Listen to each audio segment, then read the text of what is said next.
the main channel. What's up? What's up? What's up? I don't want to take too much time to I didn't want to play a video at the beginning because we're starting 20 minutes late over here as it is. My brother Cold Blood, he needs to, you know, get some time away from the mic and stuff to just be real. I want to sleep a little bit more. Yeah, exactly. Yeah. Before I have to go to work. Well, that's why you want to get away from the mic. So we have like a topic that really it'll even be hard for me to blow V8 on because there's really not much to say on top of what's already been said. And that's with what do you call it? The Series S. I just wanted to do a quick history on what we've been saying about the Series S and why the Series S is a big mistake, and Xbox gamers are finally saying it. You know, but before we get into that, as people are building in, hit that like button, hit that subscribe button, please, so you know when we are here dropping doses as well. PlayStation, Xbox Series.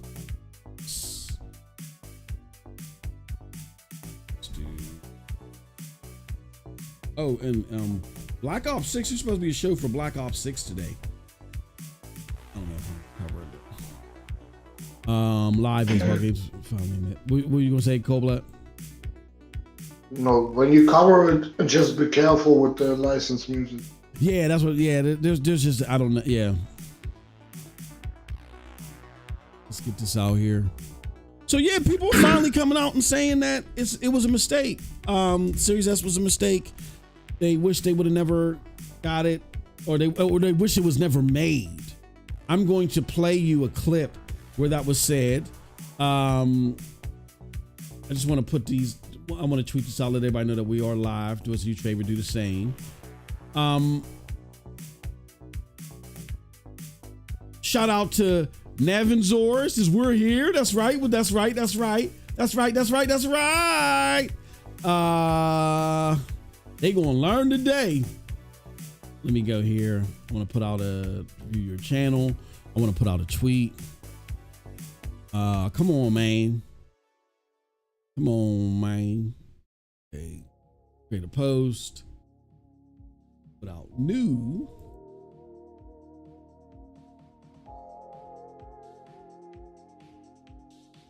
Xbox gamers finally admit the Series S was hooked them long enough.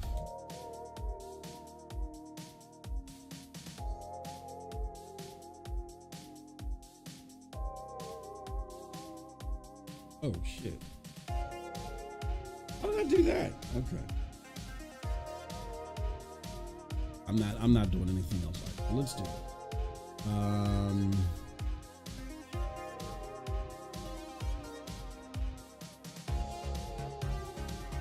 Finally admit.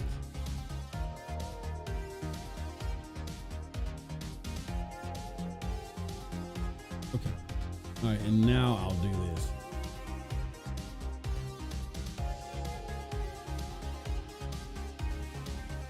Add this image. Let's lock and load.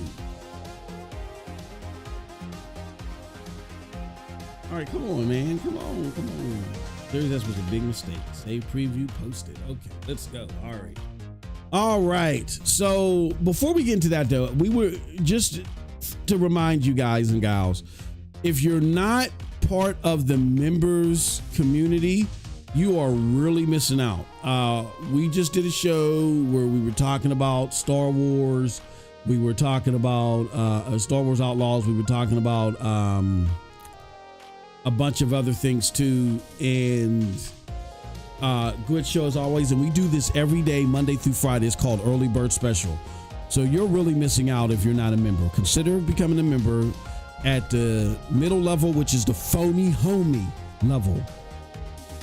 You get the biggest bang for your buck, and you get to participate and see those shows live or see them at all. All right. So definitely check that out. But what we were talking about there, I wanted to kind of like reflect on this is Dreamcast guy came on VGC, right? earlier in the day. Oh, no, yesterday.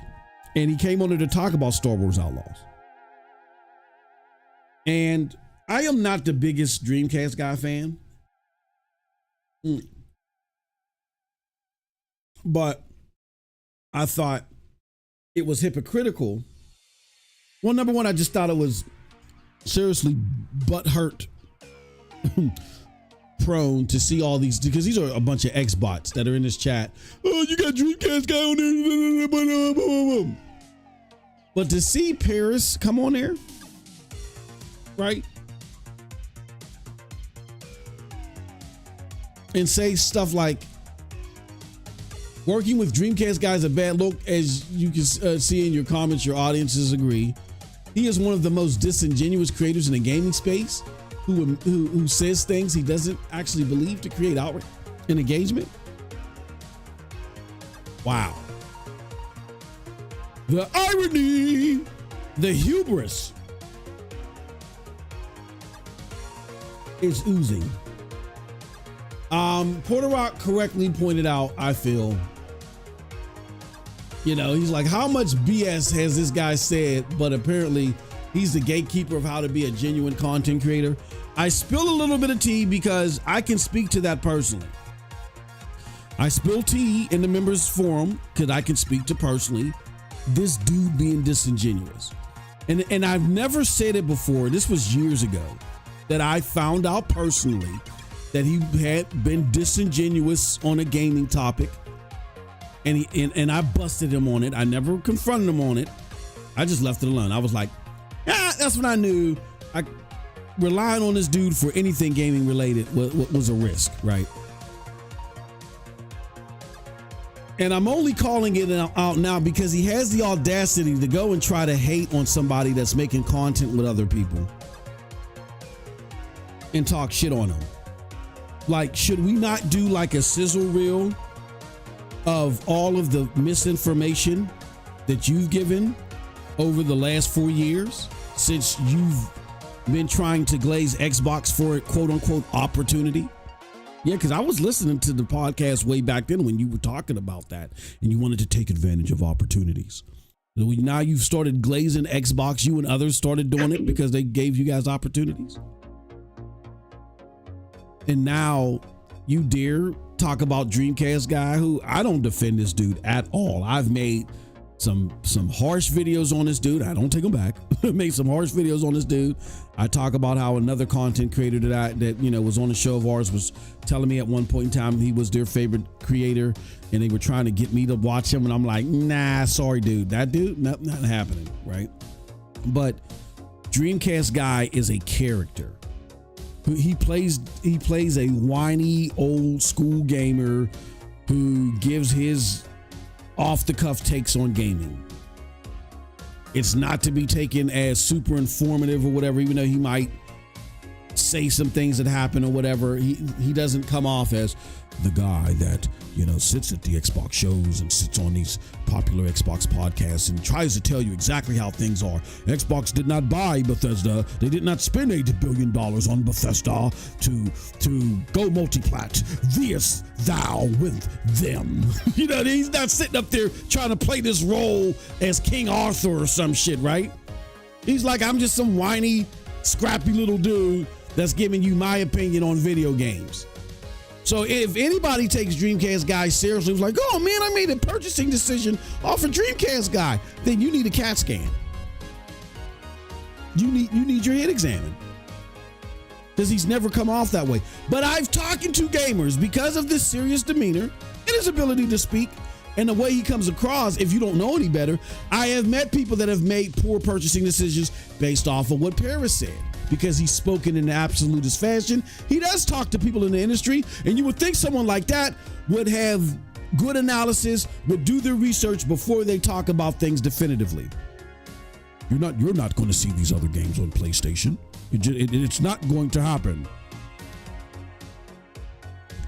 The guy has literally not been right about anything the last 4 years, anything, except his name. And he still goes on podcasts. and we're not hitting Kind of Funny. We're not going to Games Over Greggy, or we're not going to Xbox. Why do you have this dude there? No, we let him live. We just, when he says his bullshit, he gets attacked for the bullshit that he says. So this whole thing to go pile on Dreamcast guy, which again, someone I do not defend at all.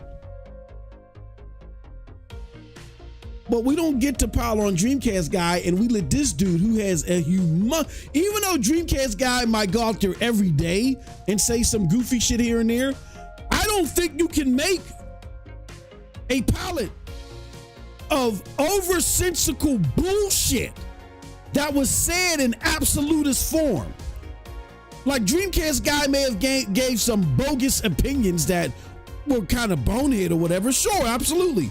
But this dude said it, this other Paris said it in absolutist form. And it was so wrong. And he said it at the highest levels. And he has contacts. He has connections. He's sitting with these big people. Dreamcast guy is broadcasted out of his closet. He ain't got no connections all like that, if any.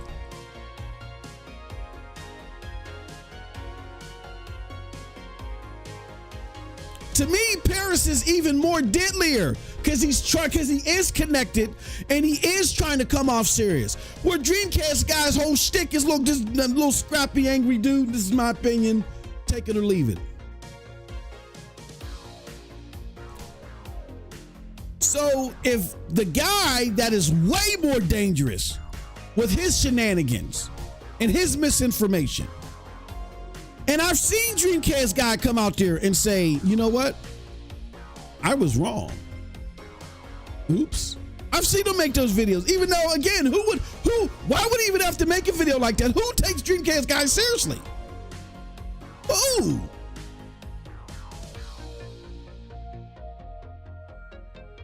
But despite that, I haven't seen Paris come out there. I've seen him say, you know what, I should have explained something better. No, you were flat out lying. You shouldn't have lied. You shouldn't have lied. How dare you come out here and say something? Like, again, I know it seems like I'm targeting this dude, and I think he's doing this shit on purpose. I think he's just like, at first, he was like, oh man. No, when Paris first hit the scene, he didn't give a fuck who said what about it. And I appreciate that. Even though I didn't agree with anything he said, he didn't give a fuck. He was out there with the most staunchest of fanboys, and he was triggering them, and he didn't care. Me included. He didn't care. He did not care. This is what I think has happened. And then after I give my synopsis, I'll give Cold Blood an opportunity to close this subject, and we'll get into the main topic of the show. Here's what I think happened.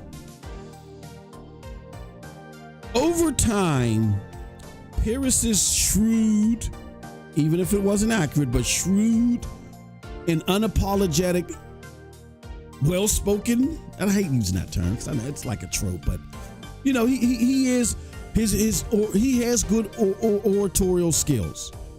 I'll put it like that. So the combination of those three things, despite the lack of accuracy, made him appealing to listen to. I think he felt like that his britches were bigger than Gamertag Radio. So he said one day during a show, I feel like that I could do more opportunities. I want more opportunities to come my way. And there's nothing wrong with that, right? Okay, felt like that he could do more. And even though I didn't say, yeah, I'm going to, you know, I can't wait for the day to Paris. I never said that, but I was like, good for you, man. Good for you. Even though I don't agree with you, whatever, good for you, right? And I think he knew that in order for him to get that mainstream acceptance, he kind of had to change in some fundamental ways. And those fundamental ways is some of that sharp, shrewd analysis where he would just trigger people, purposely trigger them, and know that he was triggering them and not give a damn. Like a lot of times I think he would purposely. I don't care what you say. That's just a fact. He would just 10 toes down.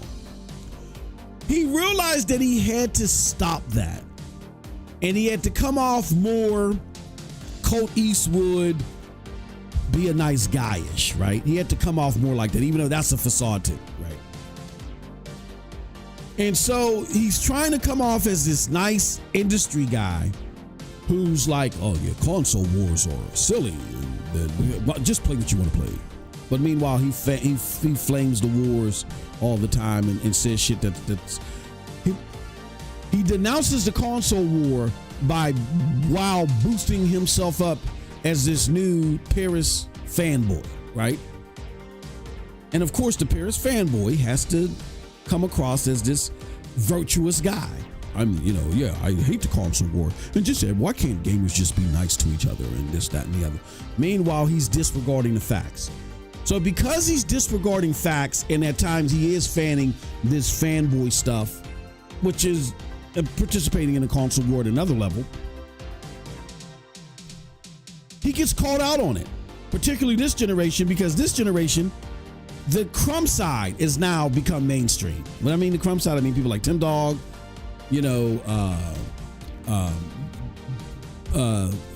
King Thrash, Z, and others, you know what I'm saying? Sick Humor, and a lot of other people who just give you that straight, raw, gutter, in your face, back and forth over these platforms, right? And I come from the crumb side. There's no denying. There was a time where they're like, oh, you crumb side creator, and they tried to use that as a bad term. I embraced it because that lets you know that I'm battle tested. I may have not thought like the average crumb side creator. Like my perspectives on gaming were definitely different, but I was battle tested, right? So I didn't back away from that. I wore it as a badge of honor. I always said, I'm from the crumb side. So anyway, now the crumb side becomes mainstream. And because the crumb side becomes mainstream,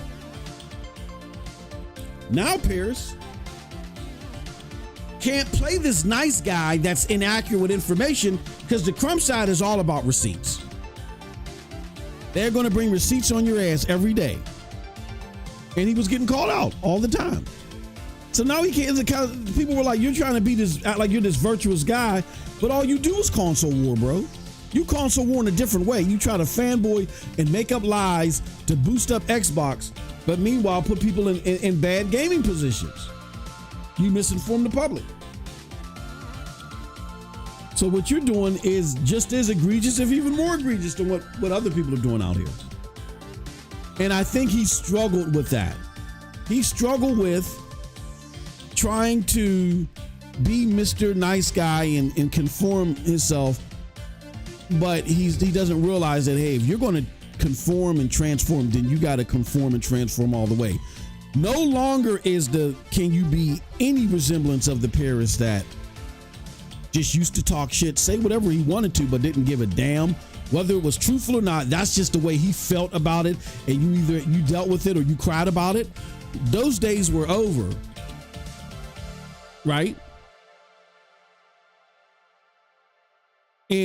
But he didn't realize that he could no longer operate from that plane, because when you operate from that plane, you don't fact check yourself. You just say what's ever on your mind. You just sit there and say, well, I feel this and I feel that. And that's whether Xbox is just a shooter box, that's all it is, then whether that's true or not, I don't care. That's the way I feel. What you gonna do about it? You know what I'm saying? That's the way that he used to come across. Now he's trying to come across, he's trying to be this personality, and people are not accepting the personality because the non-factual nature of the 10 toes down Paris, it still remains.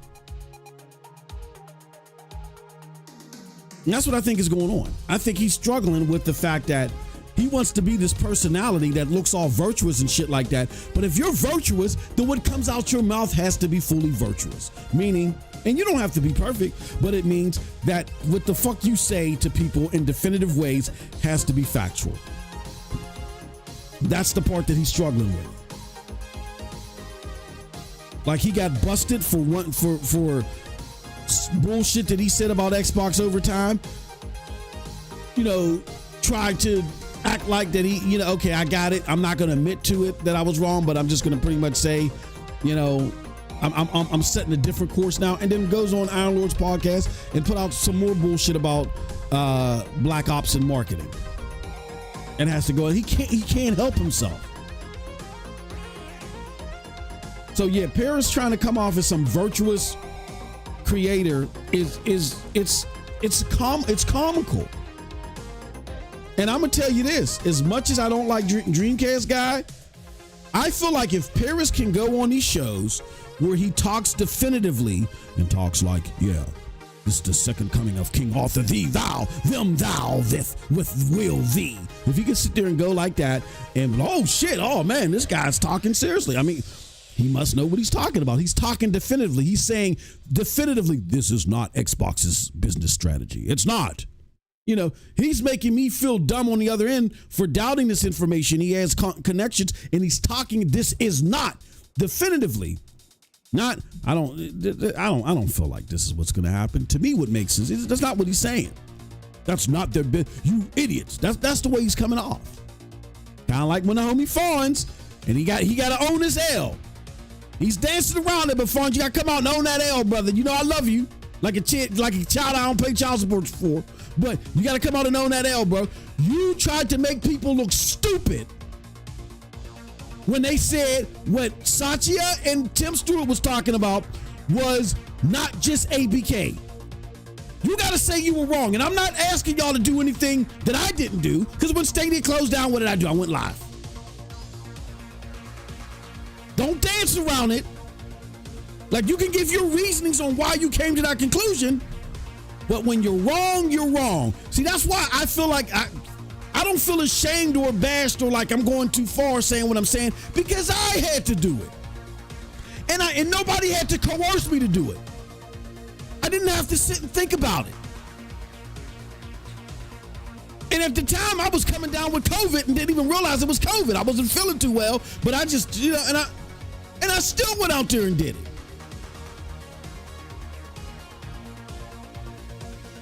So I don't feel abashed or ashamed or like, you know, I'm just picking on somebody, because I did it. I was wrong. And yeah, I gave you my reasons, the backdrop, some of the misinformation behind it that you guys may still have, but I was wrong. Came out and owned it. When me and Cold Blood go back and forth every day, we go back and forth about Star Wars and pulling each other chains. That's what we do. That's what men do. If you take offense to that, I'm too bad, so sad. Go call somebody and whine to them. Men get together and we pull each other's chain. So we do it all the time, right? But when Cold Blood is right about something and I'm wrong, I come out and bro, you were right. I was wrong. If you want to be virtuous, that's what you do. You were wrong.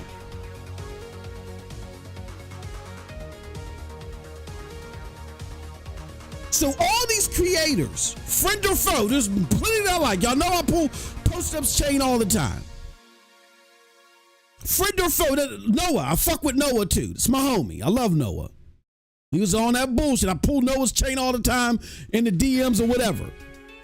Tim Dog, pull his chain. Goofy motherfucker. We go back and forth. You stupid ass, small, dumb motherfucker. That's my homie. We'll go razzing each other at the end of a big razz session. I love you, bro. So friend or foe, I'm not sitting there asking anybody to do anything I haven't done. When you fuck up, you gotta own it. And my feeling about this whole thing is if Paris can go on these shows and not be questioned on why Greg or Danny or anybody has him on the shows, with as wrong as he was in the definitive nature that he spoke, how dare we sit there and try to come after Dreamcast guy who's playing a goofy ass character all the way around?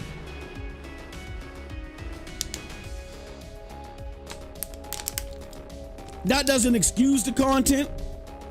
That doesn't make the content better or even good or even worth watching.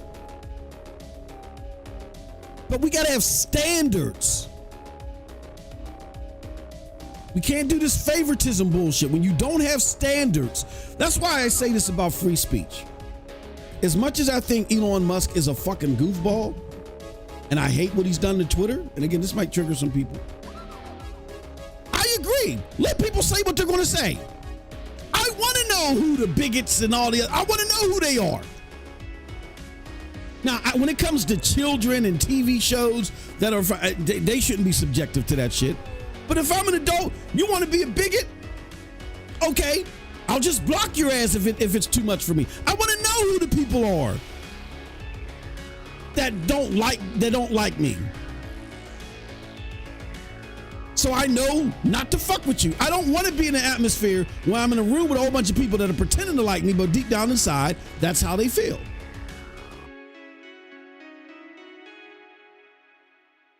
So let's keep it real. That's my approach to stuff. Let them say it. And plus, I'm a product of the 80s. This shit don't bother me. I give it just as much as I dish it just as much as I get it. Y'all don't know nothing. A lot of y'all young bucks don't know nothing about that. The first thing y'all know how to do is protest. Y'all don't know how to fight back. That's the first thing y'all know how to do is protest. But my thing is that if we can sit here and let Paris be on these shows, what's wrong with Dreamcast guy being on these shows? I mean, let's keep it real. These hosts are no fucking good anyway. These shows like Ryan McCaffrey? Are we serious here? Destin Legarrette? Are we serious here? Even Jeff Grubb? Like, are we serious here? These are the beacons of truth, and now they're being tainted because Dreamcast guy in Paris is like, stop it. Stop the bullshit. All these motherfuckers is befuddled and full of shit. It's just entertainment.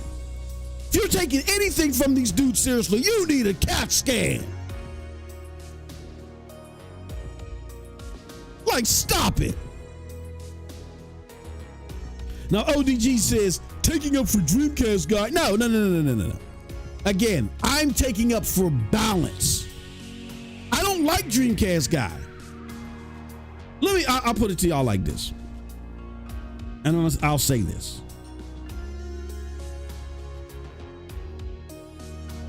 Dreamcast guy had did a video about, what did he do a video about? He did a video about why certain people like certain types of games and how those people were not gamers or something like that. And I got mad because I was like, I don't get mad at the types of games that people like. Like, if you like fucking what's that? Games like what's Star? What was that game? Star something? Where you're battling the ships and stuff like that. I don't know why I just said it earlier. If you like a certain type of game, I don't care. I really don't care. I'm not gonna get mad at you because you like a certain type of game. How dare you come out here and tell people that like a certain type of game?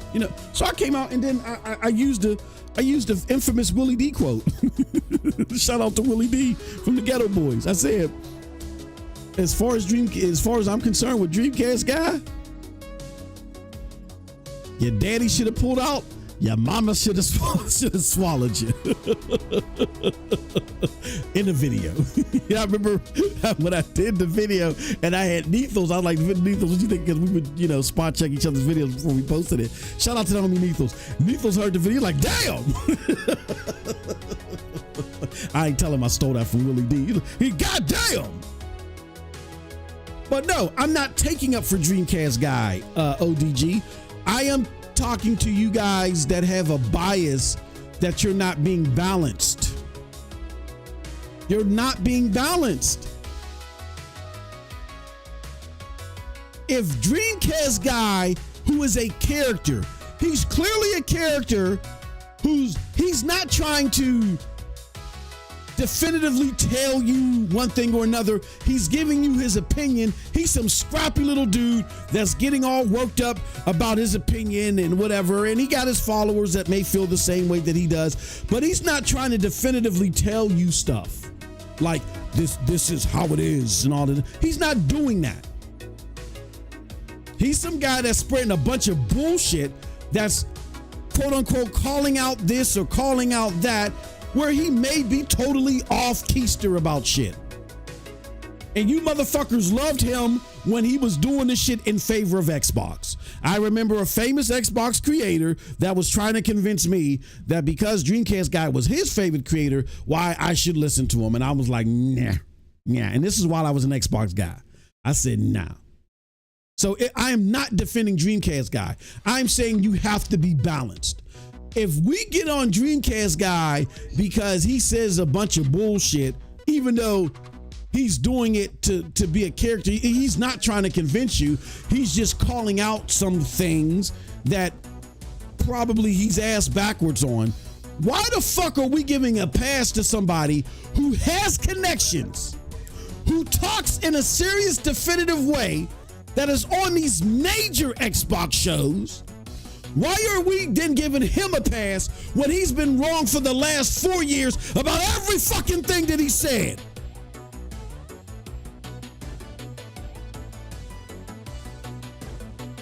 I'm not defending Dreamcast guy. You're defending people being people lying to you. If the standard is, if you're a bullshitter and you create content around bullshit, then no, you shouldn't be on these shows. So yeah, we're not inviting Dreamcast guy, nor are we inviting Paris. Then fine, I'd be like, well, I'm not gonna cry a tear for either of them. I would call out the hypocrisy of the host of some of these shows because they're fucking liars too.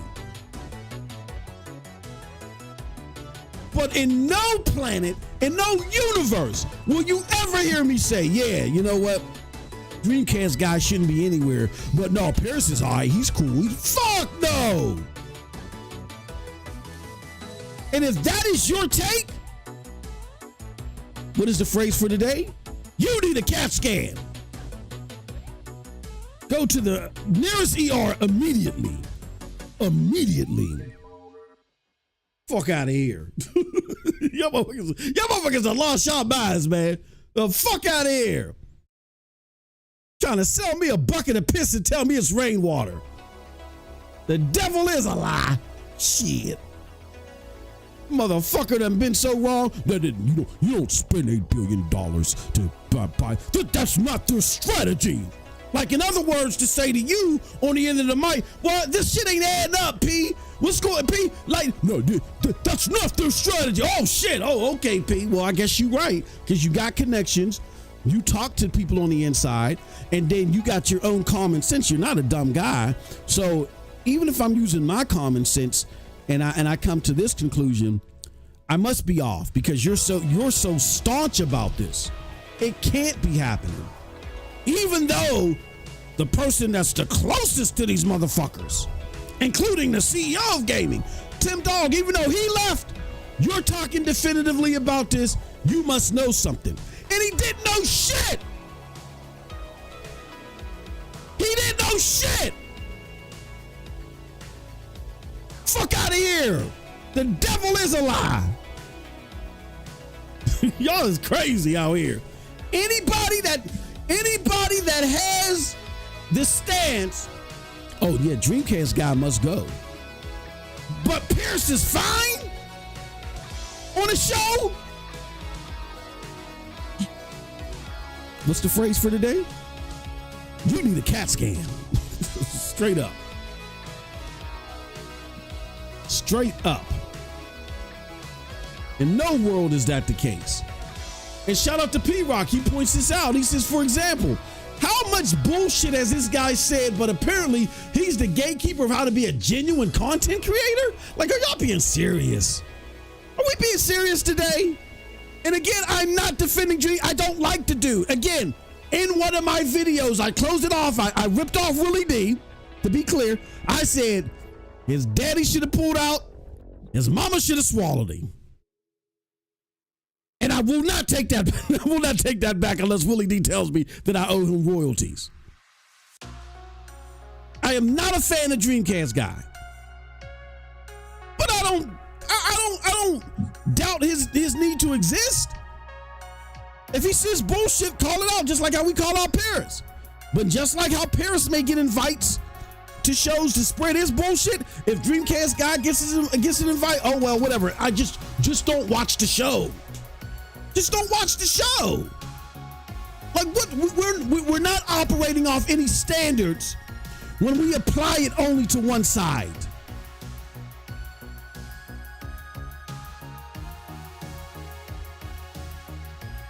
That's crazy to me, and I can't defend that at all. So that's what I'm defending. I'm defending there being some standards.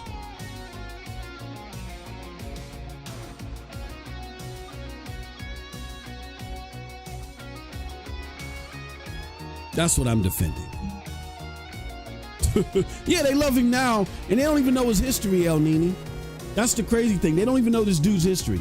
If they knew his history, they wouldn't, well, they don't give a fuck. They don't care because Dustin used to shit on them too. And now he's just grifting and fleecing them. And now he's trying to save his brand. He has a brand. So I'm not being facetious or over the top when I say this. He's trying to save his brand now by going out here on Podcast Unlocked and saying what he's saying.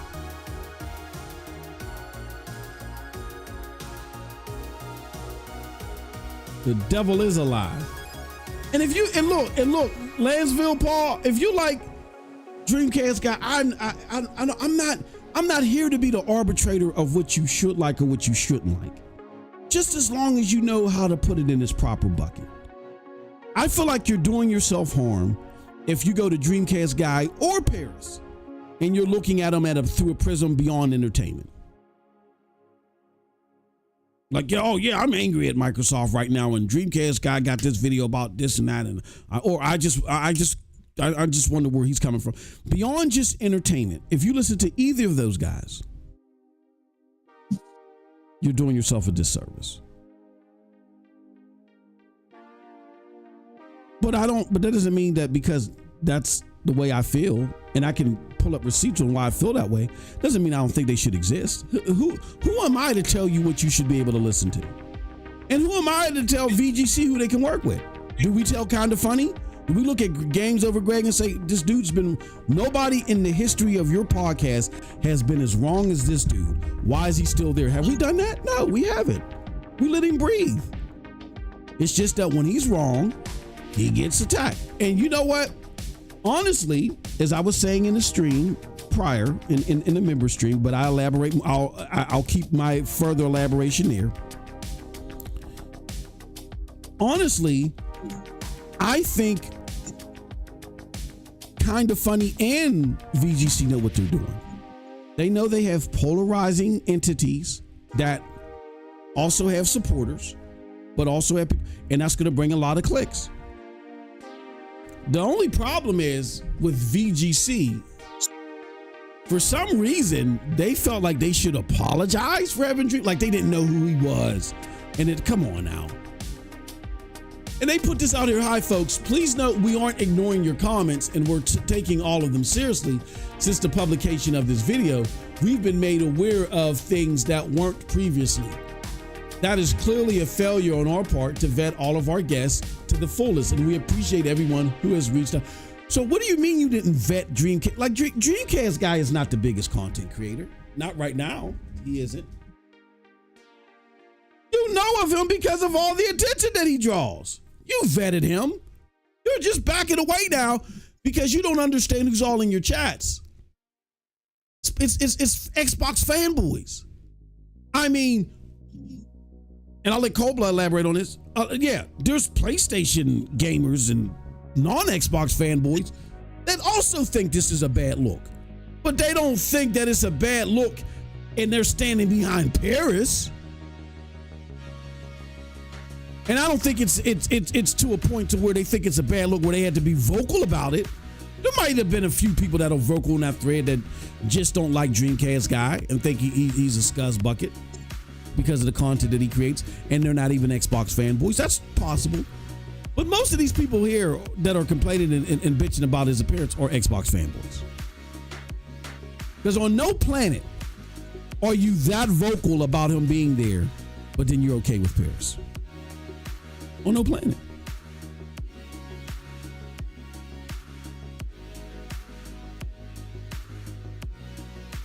So, whatever.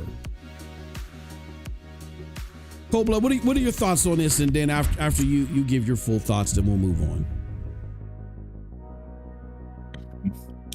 Well, the mega talker that you are, bro, you literally said everything that I would have said about fucking Paris and all these other motherfuckers that tried to make it seem like, oh, Dreamcast guy is the worst person ever to be on your show and shit like this. I mean, is it a bad look for major site like VGC to have Dreamcast guy of all people there? Sure. Problem is, Paris should not be the one telling them that. First of all, he has an agenda here. Mm-hmm. He does not like Dreamcast guy at all, and he even admits that. Yep. That he doesn't like him. Yep. So there you have it already. Mm-hmm. This whole, oh, I don't like this person, that's why I'm going off on VGC for this. Yep. Then there's dudes like fucking Foxy Games that been lying to this community for years that they have inside information about how PlayStation is gonna destroy everything under the sun. And then none of that shit came true. Yep. Like, brother, sit the fuck down. Mm-hmm. Just sit the fuck down. If Dreamcast guy gets an opportunity and you are jealous he got the opportunity and you're not, well, I don't know what you call it. Yeah. Tough luck, bro. Yeah. Yeah. Why didn't you go to VGC and said, I want to be a part of this? Yep. Because they don't know probably the fuck you are. Yeah, that too, yeah. But probably with Paris, he wants to make money out of it, so he's gonna make his own shows and be only on Kinda Funny and shit, where he gets paid for this. Yeah, I don't know if Dreamcast guy even got a cent to be there. Yeah, probably not. Probably not. He's just spreading his name. Yep. But next time, look at your own history first before you tell someone else shouldn't be somewhere. Yeah, exactly. Like, bro, what the fuck? Paris and Foxy Games are the worst fucking liars in this community. And they calling out someone else being a fucking liar. Okay. Yeah. Cool. Yeah. A bunch of hypocritical motherfuckers. Yep. Absolutely. That's all I'm saying, ODG. Like, I'm sorry, bro, if I got animated. You know how to trigger me, bro. It's all theatrics anyway. But ODG, that's all I'm saying, bro. Go ahead. I don't understand why people are even that mad at it. Yeah. It's fucking VGC. Yeah. Thank you. It's not the Game Awards or I don't know, fucking Xbox show or the PlayStation fucking experience where you appeared. Yeah. God damn it. Y'all have to chill sometimes. Yeah, exactly. I would understand that. That's a great point. Cold Blood. Great point. I would understand that. When that motherfucker comes on and presents what you call an award, okay, y'all got a point, because what the fuck is he doing there? Yep. Who is he to be standing there? Okay, then I would not even say shit. Yep. Even Paris can then say what the fuck. Yeah, exactly. Yep. Now I will give you that. Exactly. Yeah, I would agree. Not Foxy Games. Fucking Foxy Games. Yeah, fuck him. Yeah. You can't say shit. Yeah, and I give my reasons on Foxy's input on this. Again, I check out what I have to say in the private stream. We'll leave that one private because I get a little deep in the private streams, and people might try to flag the main channel. So yeah, you're a member, you can check that out. But no, that was great point. You gotta get a round of applause for that one. Great point.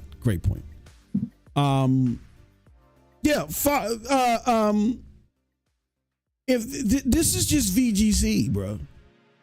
If this was fucking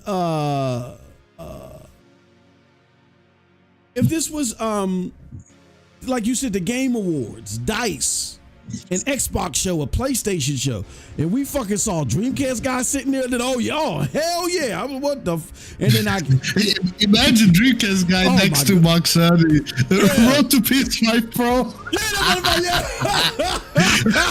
Hey bro. And here goes the PS5 Pro. Oh my God, bro! I'd be like, oh, what the fuck? Oh shit, it's over. It's over. The full specs of the PSSR is right here. It's in your hands. Hey, bro, I'm like, oh shit, it's over at PlayStation. Call an ambulance. Oh yeah, bruh. I would die right there, like no.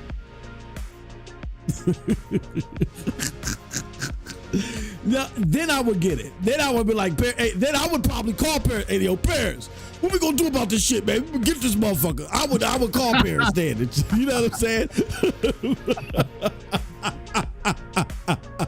Okay, but can we get to the real topic now? Yeah, let's get to the real, oh shit! All right, let's get to the real topic, y'all. Xbox Series S. So we had a situation where we'll keep getting game after game after game after game get announced.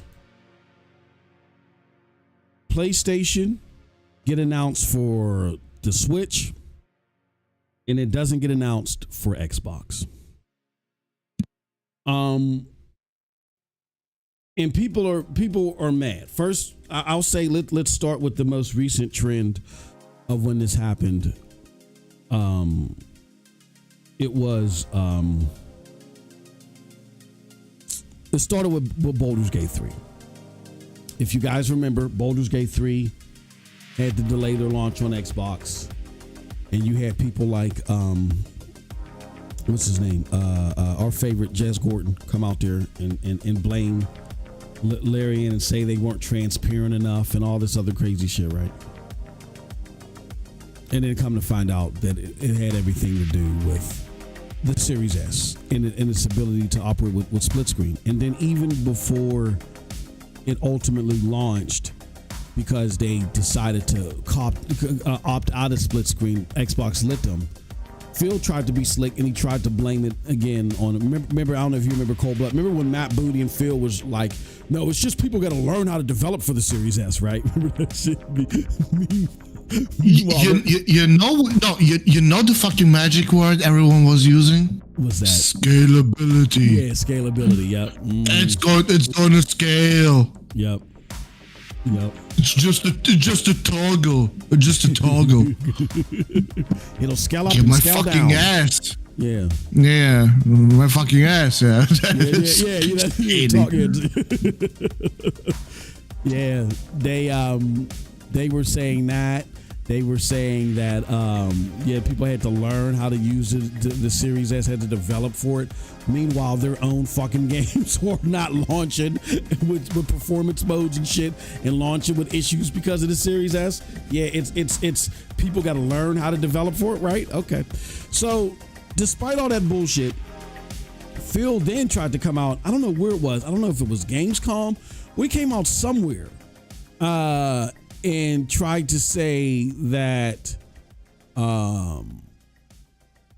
Baldur's Gate 3 developer Larian Studios just had to do a better job or something like that. That must have led to the most F-bombed conversation from Sven of Larian towards Xbox. Like I imagine they ripped them a new asshole. I don't know from experience, but I'm pretty sure that conversation was bad. And so then the next day, Sven and them comes out and says, no, we're going to announce this. Sven and them come out from Larian Studios and they announce that now they're able to move forward with the Series S version of Baldur's Gate. It will not have split screen co-op in it, but it will have it on the X. And Phil Spencer had to bend the knee in an embarrassing way. So it started there. But then we heard that Black Myth Wukong was not coming to the series. Was not coming to Xbox. And they're talking about, memory, rumors are about a memory bug leak or whatever. But again, a lot of the suggestion is around the Series S. Now, let me do this because I had the clip, but now all of a sudden I can't find it. Where Jamie's act, who has a treasure trove of clips, has a clip from where here it goes right here. So this is like the first of many admissions that the Series S is a problem. So let's play this. This is from X&C Podcast. We're gonna play this, and then we're gonna talk about it on the back end. Where my homie Fawns. Okay, Fawns, you're getting there, bro. Fawns, I love you. You're getting there, bro. But you gotta own that L. Take it from your homie MM2K. I had to own my L on Stadia. I came out there live and direct and let people say whatever I had motherfuckers from IGN. What's his name? Joel Medina, I think it is. Everybody was coming for my neck then. And I had to stand like motherfucking 300 or like, what's his name? Stark, when the army was coming towards him and I had to take it all. All right. You got to do the same thing. So I'm glad to see you. You're making a step in the right direction, but you need to come and own that ABK shit too, bro. I'm saying this out of love. If you need pointers, if you need some PR pointers coming up your boy MM2K on how to sit there and just take it. Pause. All right, here we go. So this is what Fonzarelli is finally saying about the Series S, and we're seeing a lot more people bend the knee to this reality. Here it goes. That's why I always say, Microsoft's the one that put people in this situation. Xbox are. So if there's situations like, Black Myth, Baldur's Gate 3, I don't care. Microsoft has to send teams over there 24/7 and essentially build that port themselves. Yeah. You're the one that put this variable in here. We shouldn't be losing games because of your guys' decision. I have never owned a Series S. And this is the second game, potentially more, the only two. This is the second game that I'm missing that could be potential Game of the Year material because of a decision Xbox and Microsoft made that I didn't ask them for. I was never buying the Series S. Addict, I said it. I was wrong in the past for what I used to say about the S, because I was like, oh no, it's okay, it's fine, it's great for the consumer, it's cheaper. But when I look back at it now, and I tell Colt this all the time, and some people may hate me for saying this, but I'm going to say it. I think it was a mistake. I think adding that extra SKU for developers out there is just a mistake. There you have it. So, good step in the right direction, brother. Still more to go, but at least you're being honest. But I mean, do you have a choice right now? Some people may say, well, why are you giving him kudos? Does he have a choice right now? And that may be true. But hey, acceptance is a good first step. All right. So, yeah. But not only is it about performance when it comes to Series S. It's about, well, and not only is it about Series S being a bottleneck to games coming to Xbox, I'd rather say, but it's also the Series S is causing performance woes.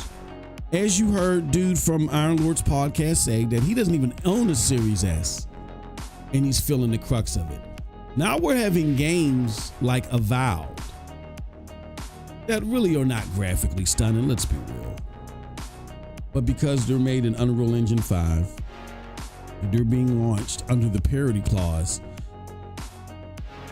that Xbox is still forcing on itself. And the Series S and the Series X is going to have a 30 frames per second mode.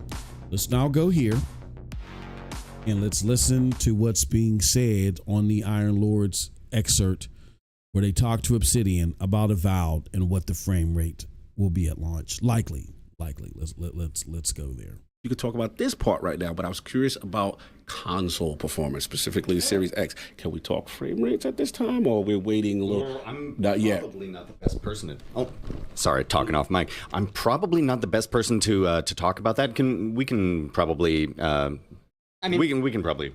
Yeah, I mean, nitty gritty of it. Performance is one of the last things we figure out, right? We are core, and I think we've announced this elsewhere. We are core targeting 30 frames per second bare minimum. Like that's the expectation. It's a first-person single-player game. You don't necessarily need that 60 frames, and that allows us to get a lot juicier with VFX and lighting and all this other stuff. So it's a trade-off we opted to make relatively early, and we're really happy with that. I mean, the game's running pretty smooth for how visually dense it is, and that was always our goal. But as far as like a greater understanding of performance spec, we're still figuring all that out. It's one of the last things you do. So, yeah. Fair enough. Appreciate that. Maddie, any other follow-up? You could talk about this part right now, but I was curious about console. The whole concept behind you don't need 60 FPS. You don't say that at a hardcore gaming convention. If if you're talking to casuals, frames aren't even being talked about. But this is, again, Xbox trying to sell you a glass of piss and tell you it's rainwater. People want 60 frames per second because they fucking need it. Now, Cold Blood and I was just talking about, Star Wars Outlaws, another game with a 720p that has a 720p floor for a performance mode. We feel like these performance modes should definitely be better, and they need to be better optimized, and they should be better optimized before launch. But nonetheless, you need to develop towards a performance mode. You need to, at the very minimum, develop towards a performance mode. And if you don't do that and you try to tell people we don't need a performance mode, you're basically saying, I want you to play my game. I want you to enjoy my game, but solely under my terms. Now, people may hear that and say, well, what's wrong with that, MM? I believe it's a two-way street, where I believe that, of course, you make a game under your vision with the things that you want, but you have to do it in a way that, again, is accommodating to the people that you want to buy, who you want to consume the product. Again, video games are art, but they're a consumer product and service too. So there's got to be a balance. So I think it's like a 70-30, maybe 80-20 in favor of the developer, but you got to accommodate your consumers. Meaning, I don't make this graphically stunning game that I can play at 5 frames per second and say, well, this is the game that I wanted to make. Then I don't buy your game.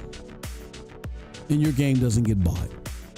And you don't get to come out on Twitter and say how I'm an idiot or I'm a dummy or give this or you nut glazers. You come out and tell me how I'm a horrible person because I won't support bullshit. So there's a balance. But what you don't do is you don't show a disconnect from gamers. And I think Obsidian is not disconnected from gamers.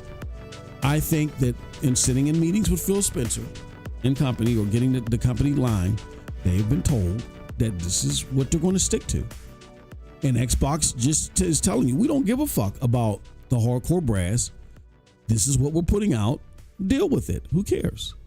For them to continue to tell people at a hardcore gaming convention with with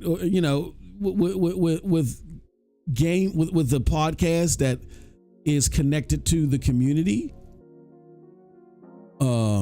Yeah, you really don't need 30 frames per second. You may want it, but you don't need it, right? So we have issues with performance. Now, there was an excerpt from an interview that I don't have the excerpt rather, but there was an interview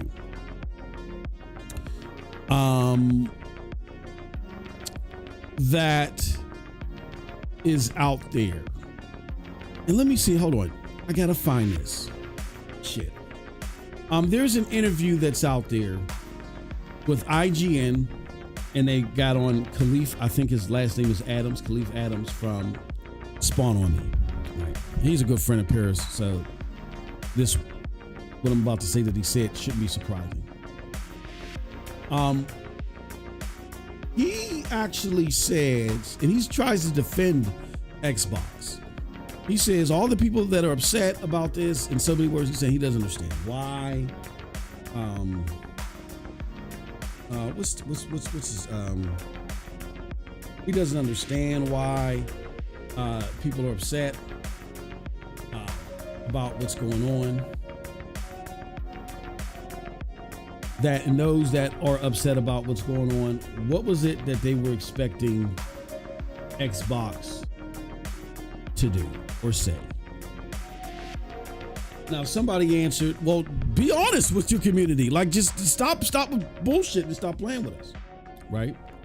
Which I think is a common sense answer. I don't know what Khalif was talking about, but for some reason he felt like that's the hill he wanted to die on. Here's the bigger problem now. There is a video out there that's from Brad Sams, where Brad tells you guys and gals the problems with the Series S. And he breaks down to you that before the launch of the Xbox Series S and X, that he pretty much tells you that the Series S was going to be a bottleneck that developers had already spoken to, and that they had already announced and already told Xbox that if you don't do something about this bottleneck, what we're going to do is we're going to abandon development for the S individually, for the X individually.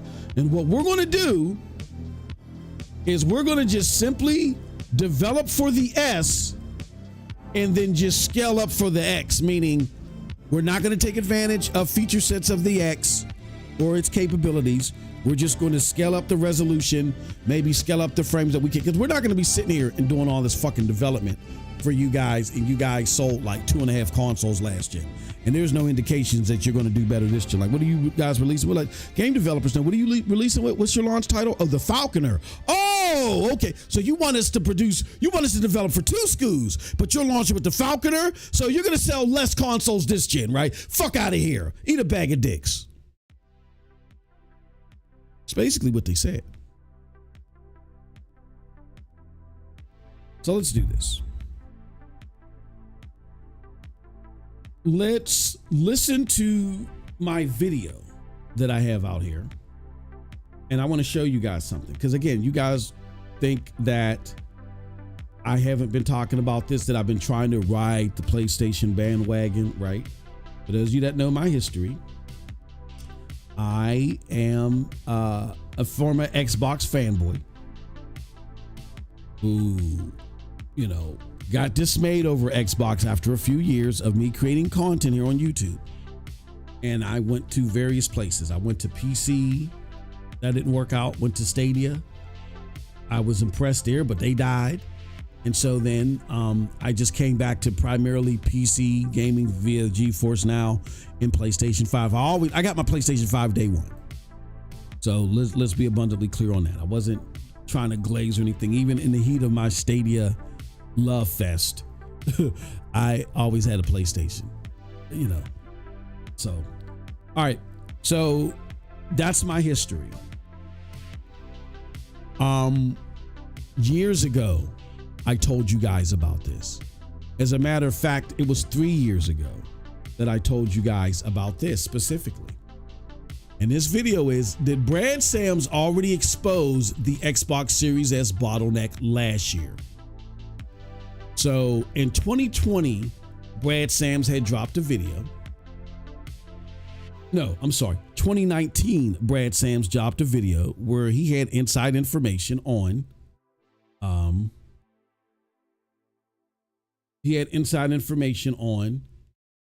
the Series S bottleneck. That's my video that talked about it. Here goes Brad Sams' video that talks about it. I'm just gonna play a little bit of my video just so you guys know what's going on here. All right, so let's do that. Let's mute this. Okay, hold on. Okay, let me see. Let me put my voice meter back up here. All right, so let's watch a little bit of my video, and then we're going to watch Brad Sams' video. So here we go. This is my video from 2020 where I warn you guys. Hold on. Brad Sams done already warned us about Lockhart, a.k.a. the Series S. Let's go. In these doses, I appreciate all y'all straight up. Y'all know the deal, y'all know the reason, and y'all know the slogan. I am not too proud to ask. Let's get into it. All right, let me show you something. Yeah, we're gonna start off the video with this. Okay, so here is a series of tweets. Now, let me see if I can increase this so you guys can see this a little bit better. There we go. So this is a series of tweets that were kicked off by the homie Porter Rock. If y'all don't know who Porter Rock is of the top tier of the Tier S Pony League. He is PlayStation all day, every day, right? So in regards to this battle over the hearts and minds regarding whether if Xbox Series S is going to be a true bottleneck next gen, of course, Porter Rock is on the side that it is, right? And some people are saying, like I said in the bumper, you know, well, the people that are complaining don't have access to the dev kits.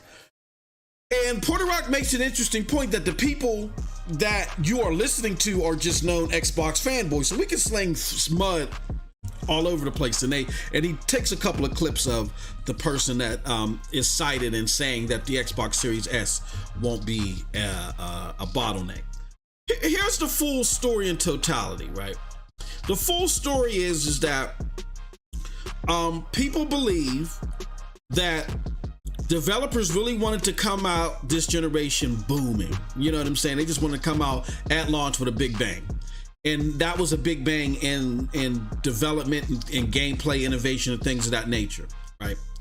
And the theory is that even though PC is normally drives, Westgate mechanical drives made in 1982, we can't do that anymore, right?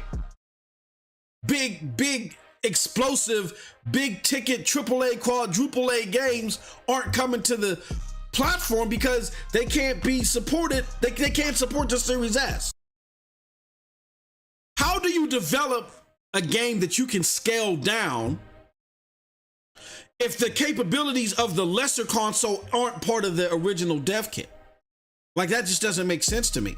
And we have an article here that I dug up that lays doubt to what this poster is saying about people not having access to the Xbox Series S dev kit. Again, I could be wrong, but again, it lays doubt.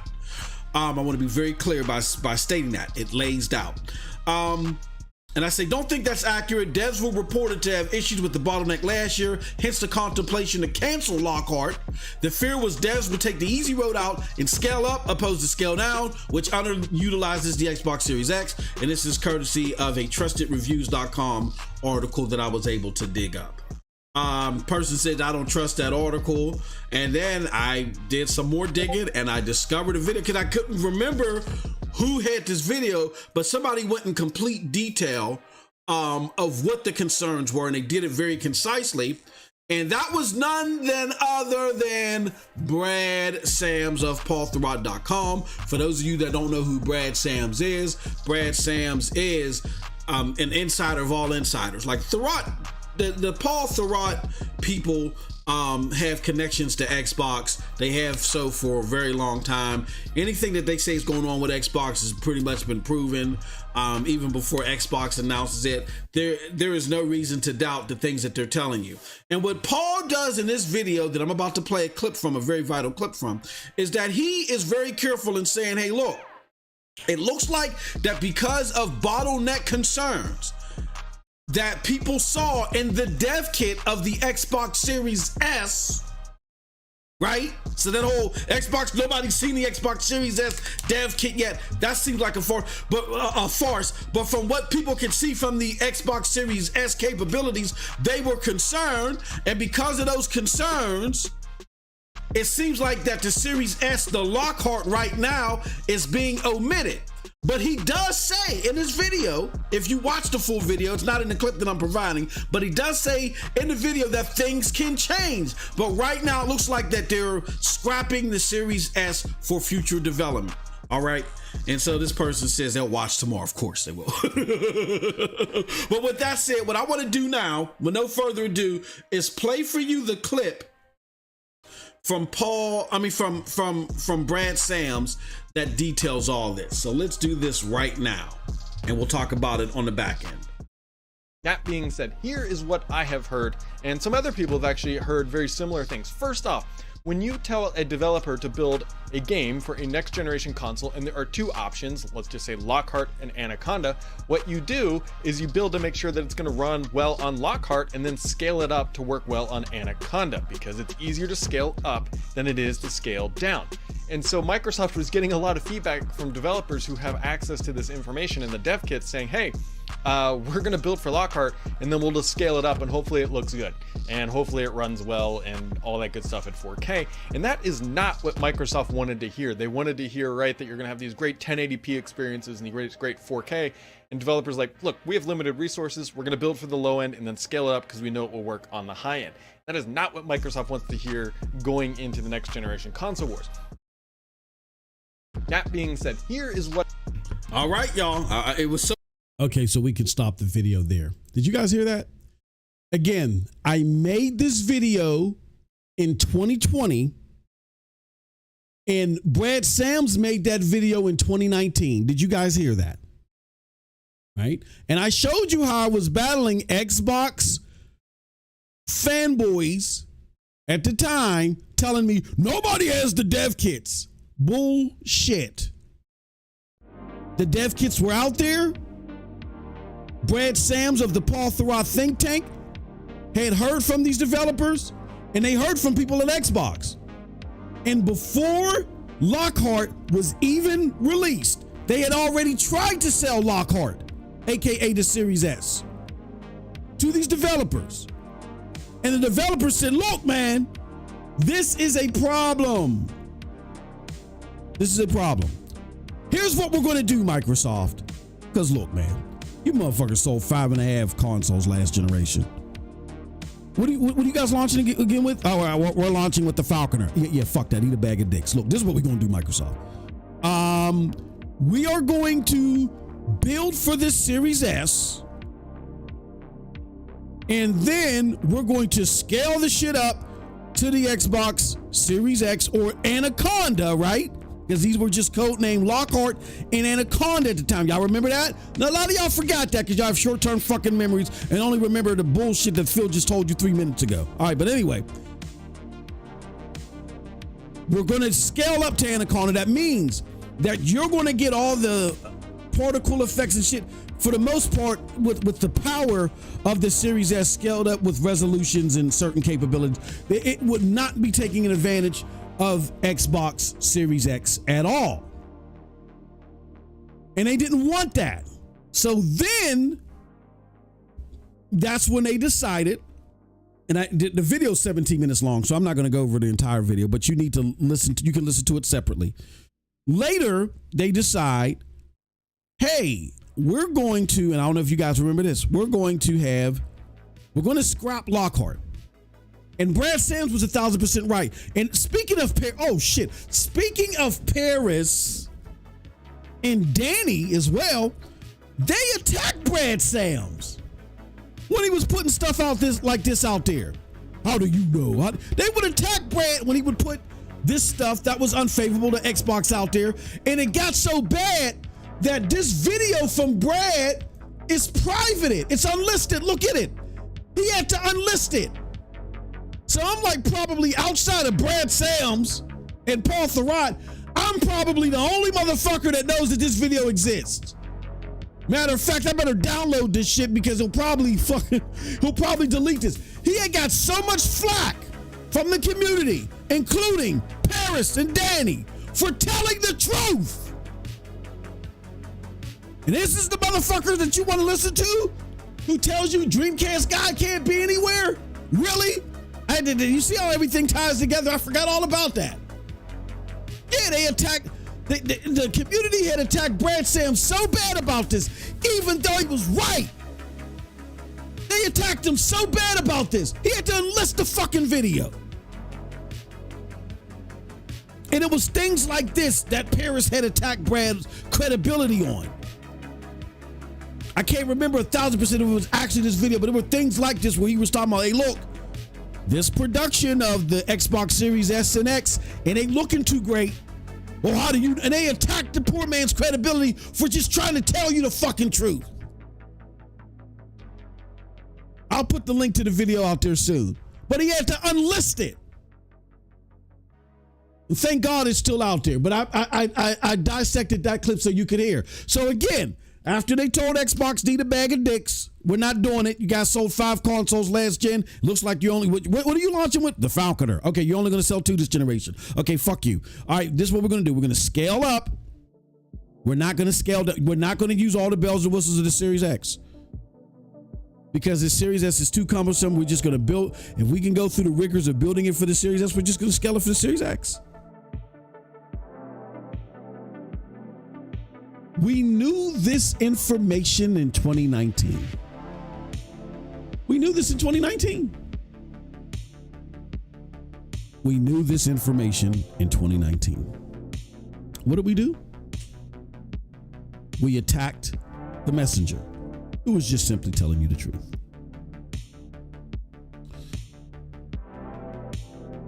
That, my friends, is what I call terrifically amazing buffoonery, or truly amazing buffoonery.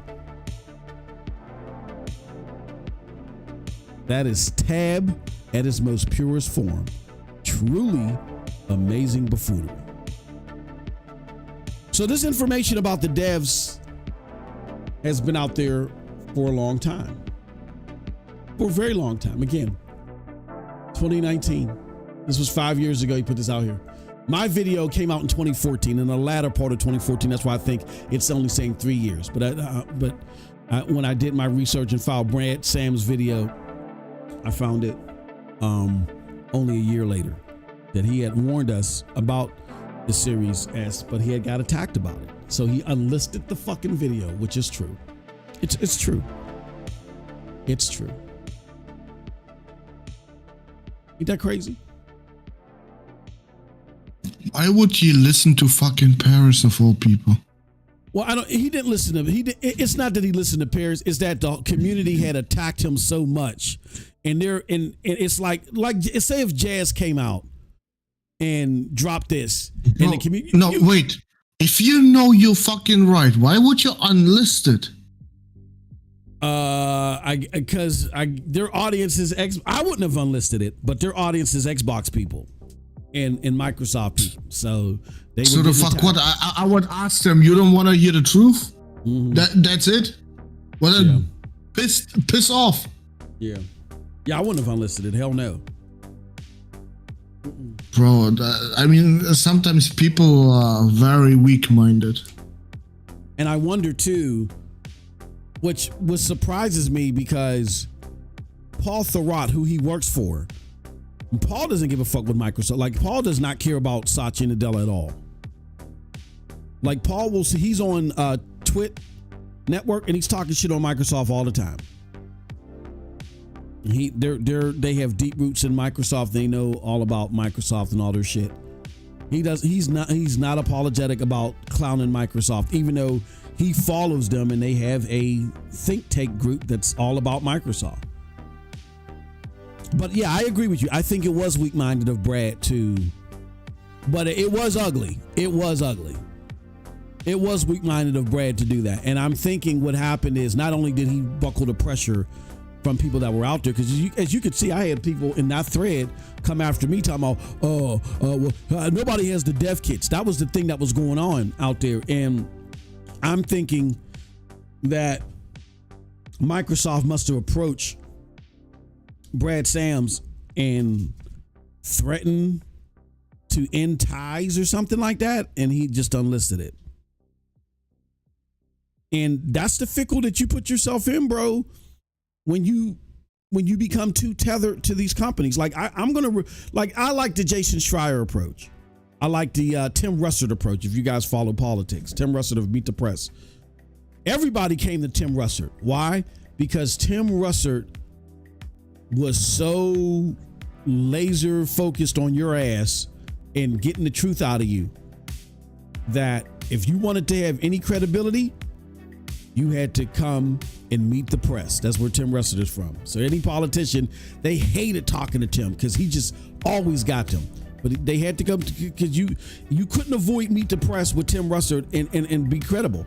That's what we try to do here. Like if you got a big name or whatever and you want to come here, fine. But we're not saying, oh yeah, this is Phil Spencer cold blood. So you know all the tough questions. Like, nah, man, you got to chill out, bro.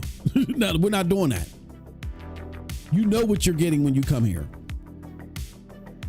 And we would rather have it to the point to where it's like, look, if you want any credibility, you will come here. And you will deal with our tough questions. But yeah, I agree. Yeah, that was weak-minded to do that. But he unlisted it. Thank goodness he didn't private it. I'm glad he didn't do that. He just unlisted it. But there's always the download button. Yeah, that's why I said I might have to download it. Because, I mean, you can access it as long as you got the link, but you know, motherfuckers now might start, you know, like, oh my, yeah, we were listening to MM2K. Shout out to the 46 people that are here right now. Oh yeah, we was watching the MM2K and he said, and they might spread the word. Matter of fact, fuck it, 2 beans in a bucket, fuck it. Let's let me do this. I gotta before I gotta make sure I download this motherfucker. Download this shit, bro. All right, can I download it? Can I kick it? Yes, you can. Can I kick it? All right, where we gonna put this motherfucker? We're gonna put this. All right. There's MM2K main. Playing these videos. Here we go. I'm downloading this shit now. If what Lavon says was right, bro, it was just two more gigabytes of RAM that was missing. Trust me, the Series X wouldn't be as much of an issue as it is. Yep. Yeah, it's right. worse than that. Yeah. Let me see. First of all, you already have 6 gigabytes less than the Series X. Mm-hmm. Second, it's a split RAM configuration. Mm-hmm. What does that mean? One part of it is running faster than the other. So if you have less of it and it runs slower than the actual fucking next gen console, the Series X, you got a fucking problem. Because at that point, a lot of optimization can't be done, bro. You can optimize your ass off. And if the hardware doesn't allow it, then the game ain't gonna run. That's it. Who's been telling that to these fucking bots? well, almost every single person that isn't a fucking bot or had some ties to Microsoft. Oh, it's about scalability. It's about scalability. Nah, it ain't that easy. Nah. Yep. Have a fucking PC today with 10 gigabytes of RAM. Let's see how many of these new titles you're gonna play at a decent FPS. That is not the issue, bro. Not only 2 gigabytes more. Would mean it's at 12 gigabytes. It's still fucking slow as RAM. What the Series S needed to be is just a cut down. I mean, with the graphics chip, just a cut down version of the Series X. Everything else should have been the same. It's been the same. And eat the fucking loss. Yeah. Like you, Microsoft, goddammit. Yeah. No, but they wanted to be as cheap as fucking possible. Yeah. That's what you got. Yep. You get what you pay for. What's up, Soldier for Life? Good to see you. Good to see you, my friend. Yeah, it's a shame that this is what we have to deal with, but you were told as early as 2019, and when they told you in 2019, you rejected it. Bro, no, look, developers, their opinion does not matter to these bots. It never did. The only opinion they gave a fuck about is the one talking positive about Xbox. Yeah. The Cody Eastwoods, the Dilla Gamings, the fucking Paris, I don't fucking know. Even Dreamcast guy at some point. Yeah, exactly. They gave a fuck about him before he started to turn on them motherfuckers. Yeah. Yep. They sure did. They sure did. But when a developer says something, they have no idea. They're just indie developers. They have no idea. Start optimizing the game better. Like I said, optimization has its fucking limit. And the Series S is the fucking limit, bro. you ain't getting lower than that.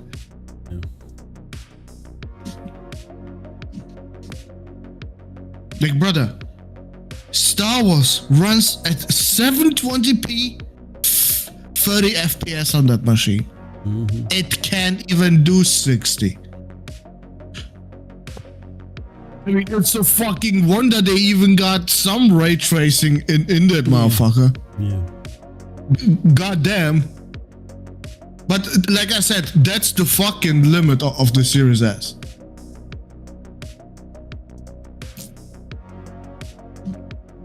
I mean, you guys can get mad at us all you want because we don't say things nicely. I think the time for talking nicely is over. Because when people try, bro, when what was the time for talking nicely? These dumbasses did not want to listen at all. Yeah, nicely or not nicely. It's only now that they just they get fucked up the ass with 2 games in a row. With Baldur's Gate fucking Goldie last year. Yeah. And this year potentially potentially another Goldie with Black Myth Wukong. Now they have to admit that the Series S was a problem. Bro, wouldn't that be some shit? Only now. Bro, imagine it was some fucking no-name game that couldn't run on the Series S. Ain't no one would give a fuck. Bro. And they would still not admit it today that it's a problem. Bro. Wouldn't that be some shit if this game fucking becomes Game of the Year, and they lost out on that one too. Oh my god! No. Final Fantasy VII Rebirth has to win. It's fucking rigged. I'm sorry. It's fucking rigged if anything but Rebirth wins this year. That would be either or. I mean, if Rebirth wins, it ain't on Xbox. But if Wukong wins, and they could have had Wukong, and that's another game, then they gotta wait until the Game Awards after it wins game. They gotta wait. Like, come on, man. It would be funny, but like I said, it would not be fair to Final Fantasy at all. Like, Back with Wukong is great, but it's not great. It has problems. On PS5, it has problems. Trust me. I play the game right now, and I can tell you right now, I already have 1 point less just for graphical fucking glitches in the game. Yeah.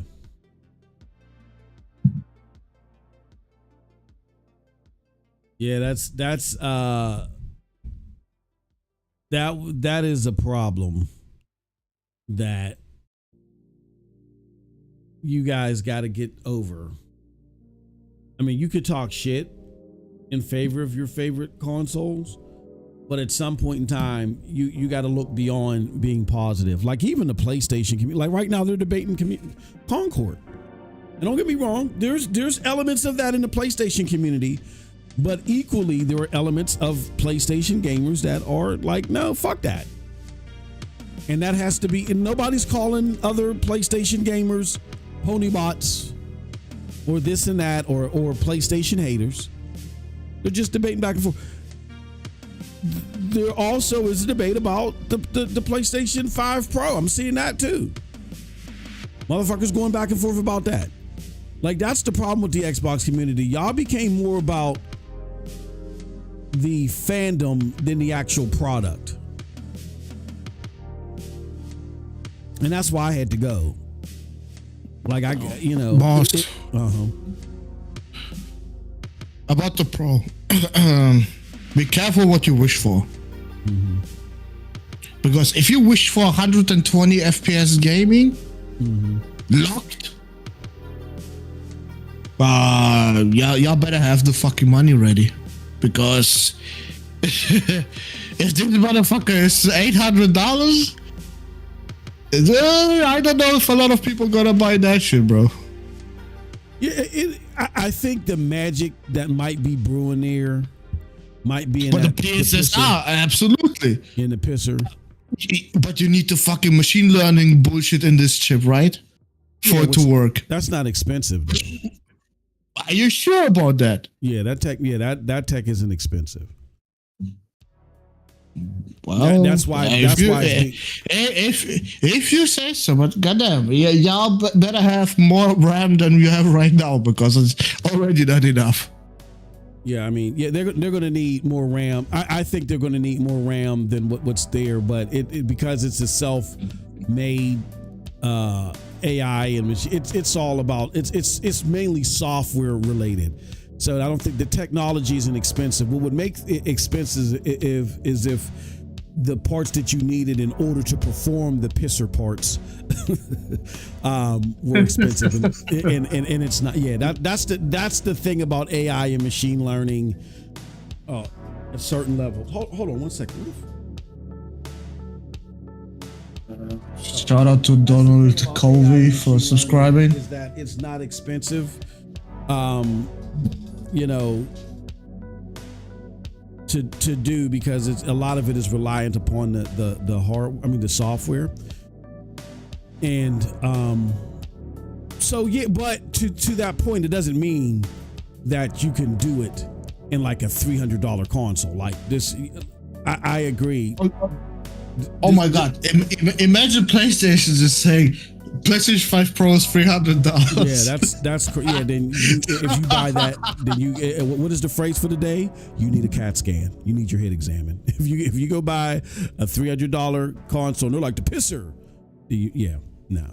It still needs a lot of native power behind it, and then it's getting extra headroom because of the pisser. You know what I mean? It's closing the gap, but it doesn't do all the work. So yeah, this thing is going to be expensive to the point to where I think between $600 and $700. I'm thinking maybe $649. Maybe it might be. It could be even $699. It's either 600 or 700, bro. Nah. You don't think it's gonna be the 49? Last time King Crash explained it very well why they would not do it as 649. What did he say again? I remember he was. Well, it's just a marketing thing. It's better to market it with a 699 than a 649. But do you think that's what most companies do? Was it the Pro, or was the Pro like a $400 more? I thought the Pro was like a. No, the Pro was just $400. Oh, okay. Then yeah. It was just the launch price of the standard PlayStation 4, and the PlayStation 4 got cheaper. Yeah, $100. The what was it? The PlayStation 3. I think the PlayStation 3 had a model that was like what $649 or something like that. But that was because it was a higher model. But that's because storage back in the day was much more expensive than it is today. Well, and what I'm saying is, like they even went with the $649 model. Pricing model is only because the base one was $599. So yeah, you're usually for your base, even though this is a mid-gen refresh, your base model mid-gen refresh, yeah, that does make sense. It's going to be either $599 or $699. I'm thinking maybe $599. I don't know. Maybe it's going to be $599, and that's why they raised the price in Japan. They were planning to do it all along because they're looking to squeeze more out of Japan, which I think is a problem within itself. That's a whole different podcast, probably, but yeah. But people are having these discussions on the PlayStation side, and people might go back and forth tensely. You know what I'm saying, on the PlayStation side, but no labels are being put out there. Nobody's being called a bot, a pony bot, and a traitor, and because this is what I will say about the PlayStation. Say what you want about them, hate them or love them. Their focus is the product. Their focus is not where it comes from. Their focus is the product. Now, don't get me wrong. There are elements out there that will defend no matter where it comes from. But even the same elements that you see out here trying to cap for Concord, I've seen them also say, you know what, that PlayStation Showcase was dog shit. So, there's indoctrination, but it's not full indoctrination. But you motherfuckers that believed all this shit, where Fonz had to admit he was wrong about the Series S, and hopefully he'll come clean about what he said about ABK. And I want him to. I don't even care about what he said about the Series S. I would like to see Fonz. I would like to see the homie Fonz come clean about what he said about ABK, for the simple fact that he insulted people's intelligence over that shit. Like, when you do shit like that, you send a mixed signal to the unsuspecting listener that, oh, this must be common knowledge of XYZ, when it's not. And you know how many people you deceive that way? So yeah, I fuck what he said about the Series S. Common sense can tell you that the Series S is dog shit. But what y'all said about ABK, y'all need to come clean about that shit. Come clean. People make fun of me. Say, yeah, they're making fun of you because they're wanting you to come clean. Just like people made fun of me about Stadia, and I didn't sit there and for days and weeks and months tap dancing around the subject. I fucking went live immediately. I'm not asking you guys, or I'm not putting the expectation out there for you to do anything I didn't do. Come on, come clean. Let's come out and face the music, man. Or you'll always have this albatross over your head that you can't be trusted. You're always going to have that albatross over your head. Someone like a fucking Jamie Zacht or an Oliver Darko, they're always going to come out of the woodwork, and they're always going to come at you and say, you don't make any sense, or you cannot be trusted. And don't any of y'all give me that shit. I don't care about that, because if y'all didn't care about that, y'all wouldn't come out on Twitter and try to explain yourselves when people question you. I truly don't give a fuck what people say. I speak my opinion. I might do a thread on something that's bothering me, and then I step away and go live my life till it's time to stream. I don't give a fuck what y'all think. But y'all do. Y'all really do. And because y'all do, I'm giving you some sound advice, I feel. If you want people to respect your opinion again, then you got to come out there and you got to own your shit. Own all of it. And explain what you've learned from it. Or you're still in the problem. Here goes Infurious One again. Is this? Do you think a Cold Blood? Do you think Infurious One is is this J Gaming, not J Gaming? You think that's his sock account? Why don't you read this shit? PlayStation 5 that lacks full RDNA 2 features that the Xbox Series S in fact has. The bigger mistake, that's why pony clowns are getting PS5 Pro. So what you doing with what Tom Warren said, what is the PlayStation 5 going to do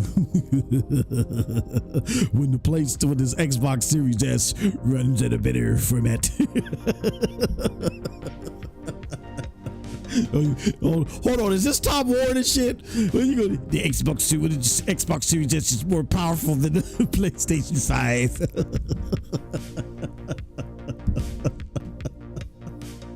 Oh shit, I can't breathe. Stop, bro. Oh man, I love you. Become a member, Infurious One. I can't. People like you, I can't feed into your bullshit too much because you're taking up too much valuable time. But you're comical. I love you and True Verge. I love y'all comments because it just tickles me. Become a member and I'll highlight you then. Xbox will always be dog shit. Skip that trash Series S. Dev says, fuck you Series trash can. Yeah.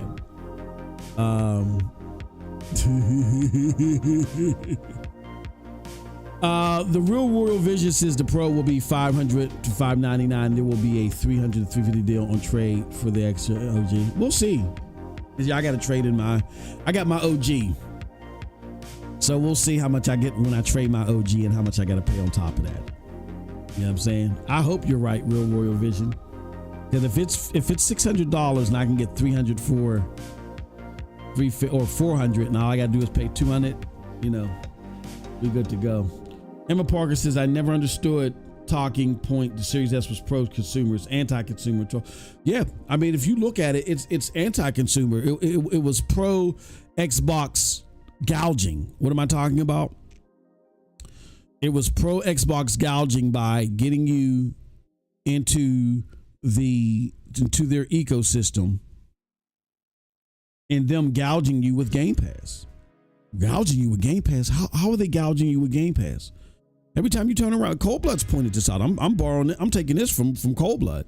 Every time you turn around, your favorite Game Pass game that you've been waiting on is being delayed and keeps you on the service. You know what I'm saying? Over and over again.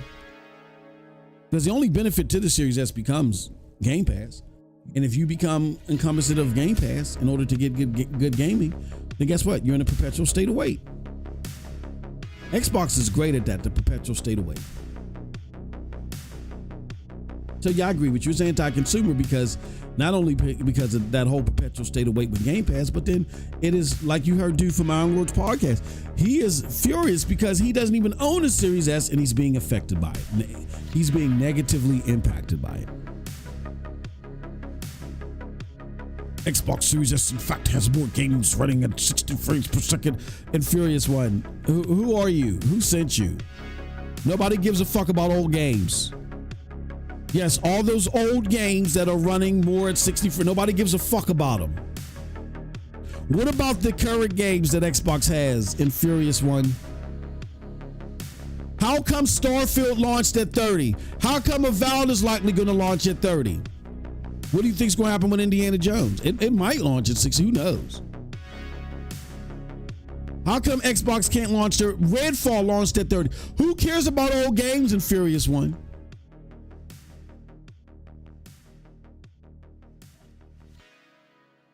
Emma Parker says, I saw that clip. Poor guy. Yeah. Horrible what they've done to Brad Sams, man. I wouldn't have buckled, but I don't work for the Paul Thurrott think tank. I can't imagine Paul Thurrott saying, you need to take that down. I can imagine Brad just be like, this is too much for me.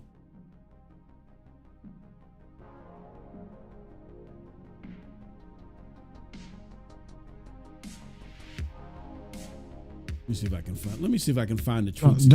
The funniest part about all the Series S BSs. Mm-hmm. Oh, they got a deal with Sony.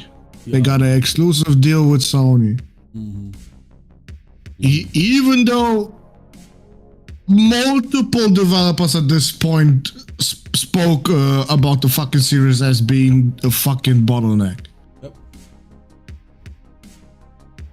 You might not want to hear that, but even the goddamn Suicide Squad developer came out and said the Series S is trash. Goddamn! it takes some trash to see some trash, I guess. Yep.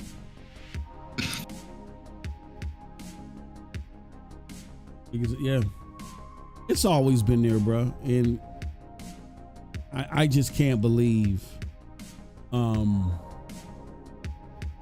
I just can't believe that people actually fell for it.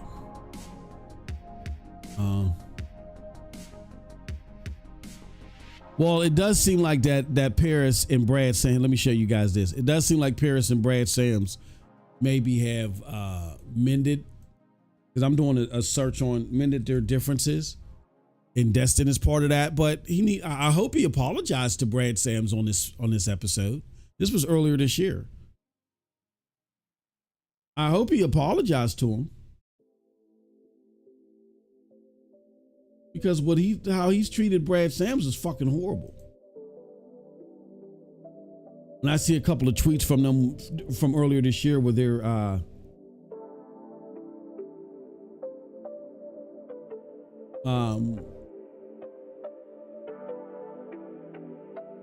I seen them some tweets from them where they seem like they're being cordial.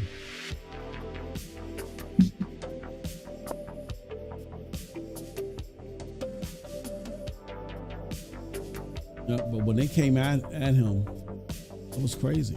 I can't find the old tweets for some reason. But attacked his integrity on stuff. That's a shame. He probably deleted the tweets.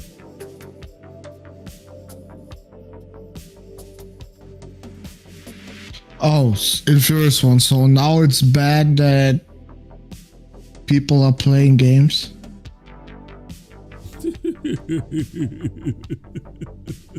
Okay, bro.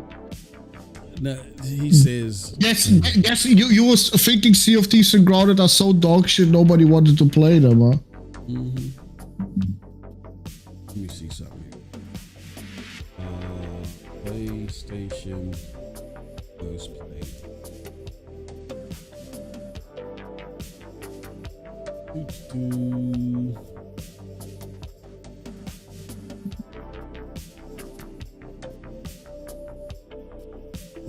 Hold on, Matt Piscatella got something out there. Let's take a look at something here. Sport, PlayStation 5, show more. This is what happens when you guys like live in an ulterior universe and you only listen to Sword. Let's see.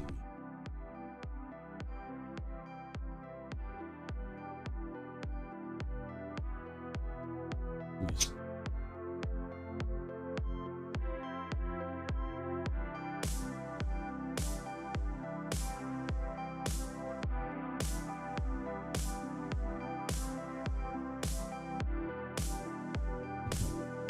Let's do this. So hold on. Their filter. Something's wrong.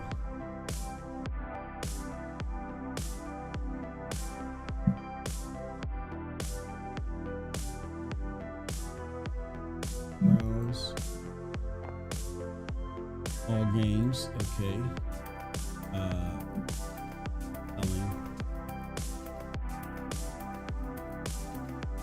And then let's do 4 and PlayStation. Okay. So let's talk about the actual games that are being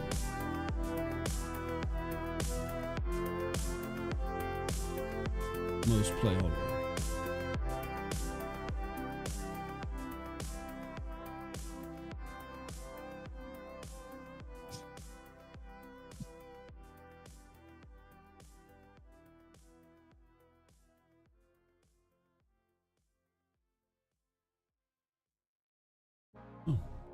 All right, so let's look at something here. And again, bragging that there's more people are playing these games is cold-blooded looted is silly because Xbox is a third-party publisher. So that's like me bragging, there's more people playing Ubisoft games right now than playing. So what? You're a third-party publisher. You can't survive without us.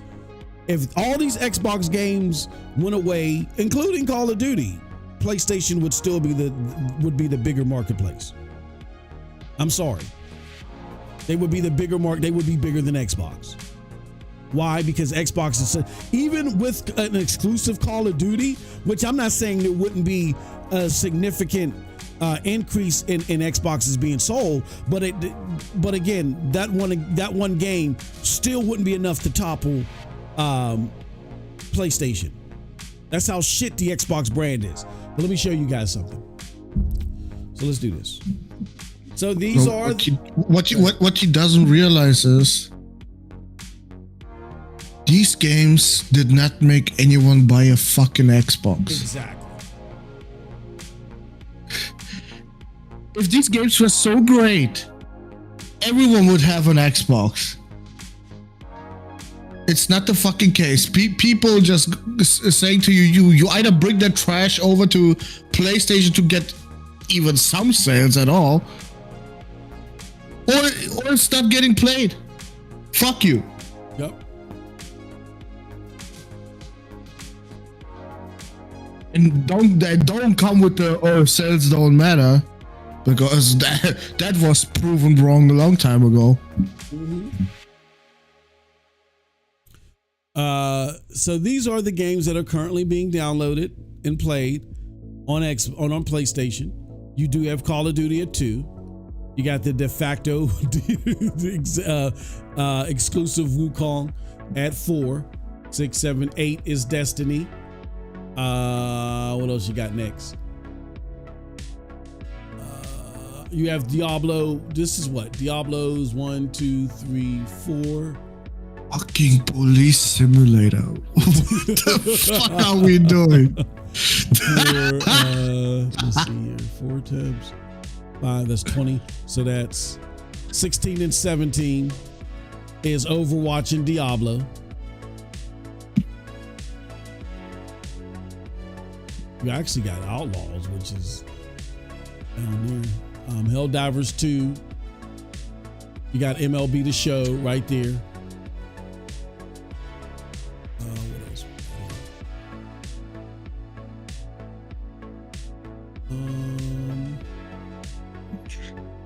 We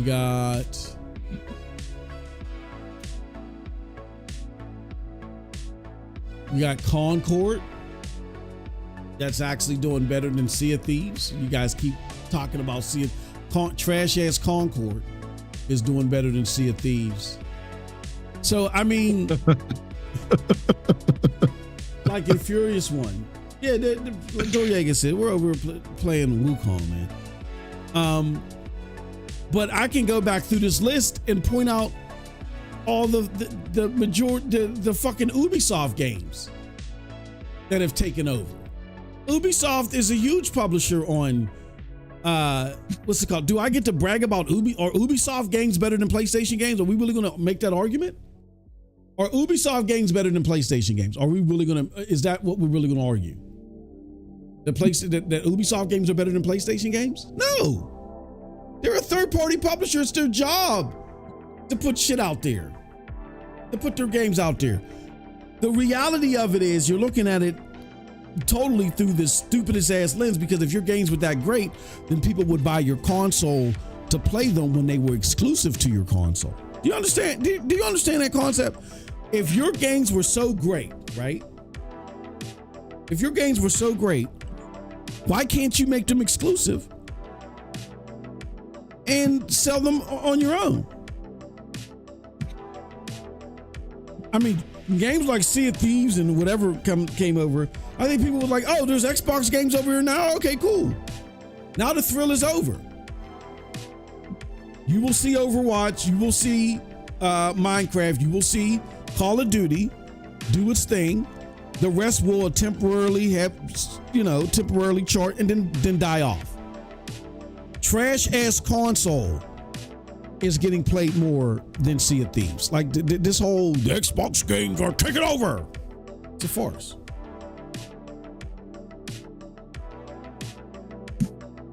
So, all right.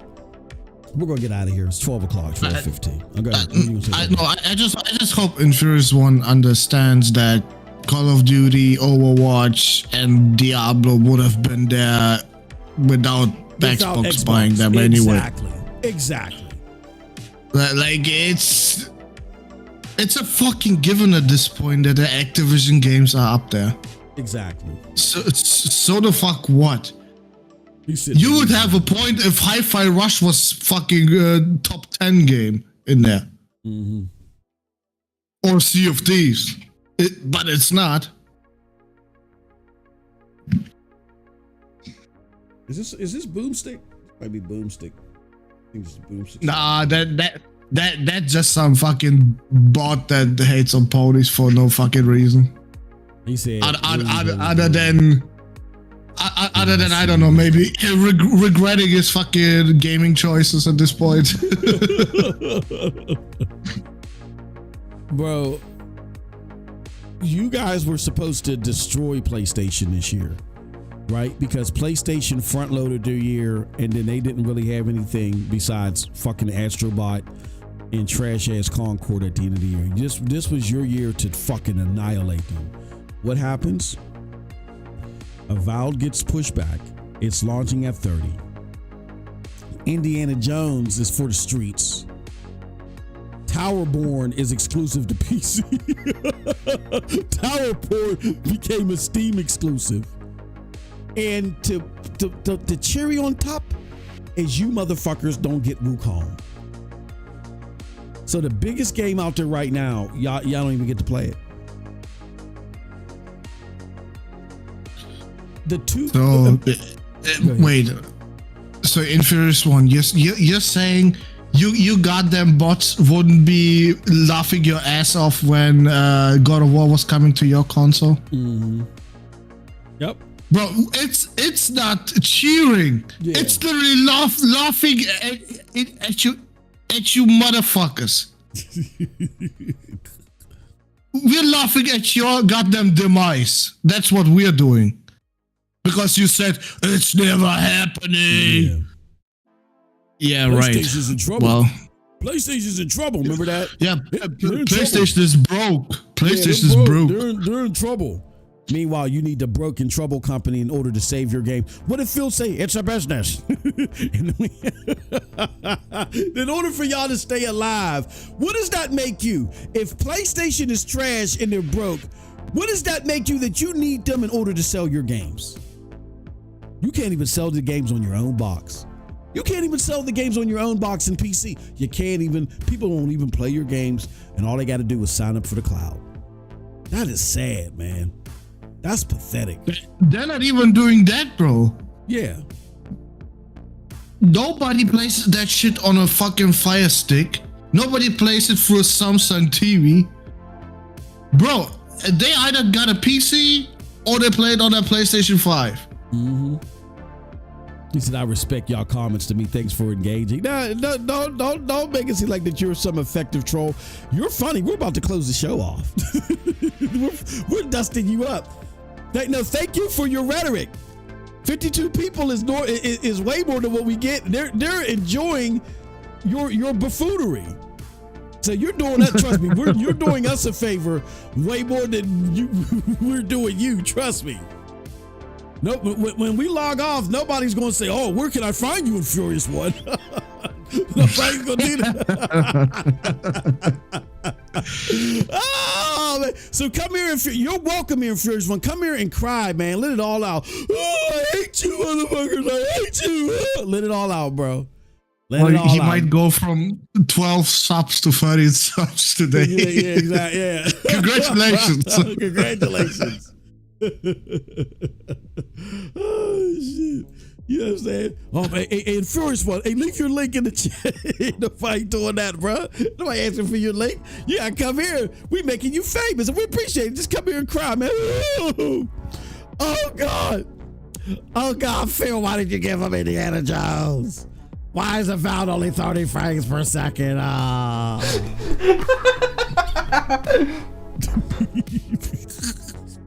Oh yeah, Xbox. All they have is you got bamboozled into a second mid-gen refresh. Just admit it. That's what you got in the Series S. You got a second mid-gen refresh, and they tried to branch a mid-gen refresh for the Xbox One S. They tried to bridge it to next console, and that fucked up your series. Can you imagine if PlayStation would have made a PlayStation 3 Slim Pro? Like if they would have made a PlayStation 3 Slim Pro, not a PlayStation 3 Pro, a PlayStation 3 Slim Pro, which was based off their other model that can just play the PlayStation 3 games at higher frames. And they tried to make that, and they based the PlayStation 4 off of that. That's essentially what Xbox did. That's got to be the most dumbest fucking engineering I've ever heard of in my life. You talk about somebody that needs to be fired. Whose idea was that? To make a mid-gen refresh of your weakest console so it can play old shit at higher frames, but then make it a regulatory standard for your next-gen games. That's just since they made a place. Imagine if Mark Cerny would have made a PlayStation 3 Slim Pro and then enforced parity from the PlayStation 3 Slim Pro onto the PlayStation 4, you guys would be laughing your asses off too, as you should.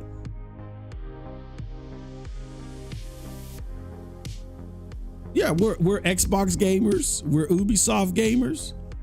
We're console gamers. How long is your console gonna last? Y'all sitting there bragging at your EA. Yeah, enjoy that Jedi Fallen Survivor, because now you're an EA gamer. Like, okay, and enjoy that Star Wars. You're an Ubisoft gamer. Okay, all right, fine. And you know what I am? Shout out to John Wayne, and then we close out. To John Wayne's point, we are 30. I mean, we are 60 frames per gamer. Can you play 60? Can you even get 60 on your console with your games day one? I mean, by the time we get the game, see, they know better. By the time we get them, they're 60 frames. You are a beta tester in Furious One. You are a beta tester. You beta test the games for us so they can sell on PlayStation. How's that? How does it feel? You beta test the games to make sure that they're good enough for us. God damn. That's not what happened, Pony.